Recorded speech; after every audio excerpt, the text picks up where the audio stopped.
ang multi-billionaire na si Warren Buffett ay makikipag-partner sa Quicken Loans para mag-offer ng $1 billion sa taong makakagawa ng isang perfect na 2014 Men's NCAA Tournament bracket. Mukhang mas may chance pa tayong manalo na lang ng loto. May 64 na teams sa tournament. Ibig sabihin ay may 63 games dahil may isang team na hindi matatalo.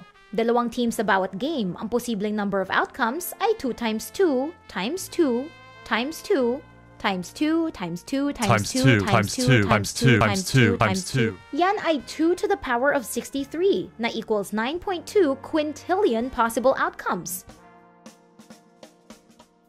Ibig sabihin, ikaw ay may 1 in 9.2 quintillion na tsansang manalo. Buong magdamag mong pagpapagura ng iyong lineup. At kapalit nito, si Warren Buffett ay nag-e-enjoy sa gitna ng spotlight. Samantalang ang Quicken Loans ay may access na sa iyong personal na impormasyon. At ang makukuha mo lang ay ang mga telemarketing calls at junk mail. Sulit ba?